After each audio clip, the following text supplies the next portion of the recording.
Hello friends, কেমন আছো সকলে? আশা করি সবাই ভালো আছো, সুস্থ আছো।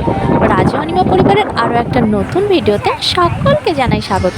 আমার মতো যারা দীঘার প্রেমে পাগল হয়ে যাও তারা নিশ্চয়ই সকলে এই ঘোড়ায় চড়ার মজা নিতে ভুলোনি। সমুদ্রের অপরূপ পরিবেশে ঘুরতে যতটা ভালো লাগে, ঘোড়ায় চড়লে কিন্তু ঘোড়ার স্বাদটাই দ্বিগুণ হয়ে যায়। কি বলো তোমরা? আমার সাথে কি সকলে একমত? জানিও কিন্তু কমেন্টে। তো আমরা সকলে এখানে উপরে দাঁড়িয়ে দাঁড়িয়ে সিদ্ধান্ত করছি কে কে ঘোড়ায় চড়বে।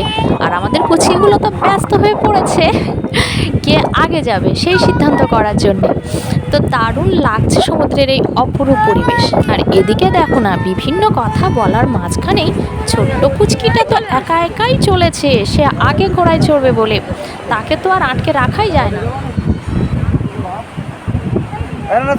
আর হ্যাঁ বন্ধুরা, যারা আমাদের অনেক আগে থেকে বন্ধু হয়ে আছো তাদেরকে জানাই অনেক অনেক অনেক ধন্যবাদ। নতুন বন্ধুদের জানাই স্বাগত আমাদের পাশে থাকার জন্য, আমাদের নতুন ভিডিও দেখার জন্য। এদিকে দেখো না, ব্যস্ত লোকগুলো পোজ দিতে লেগে গেছে। কি যে পোজ হচ্ছে ওরাই জানে, ভিডিওর পোজ কি ক্যামেরার ফটো ওঠার পোজ আমি তো বলতে পারবো না, ওরা খুব ভালো বলতে পারবে। দেখো না, তাকে রেডি করতেই ব্যস্ত হয়ে গেছে। তো যাই হোক বন্ধুরা, দেখা হবে আবার একটা নতুন ভিডিওতে। ততক্ষণে সকলে ভালো থেকো, সুস্থ থেকো। আর হ্যাঁ, নতুন বন্ধুরা তোমরা কিন্তু আমাদের চ্যানেলটা সাবস্ক্রাইব করে দিতে ভুলো না। টাটা বন্ধুরা।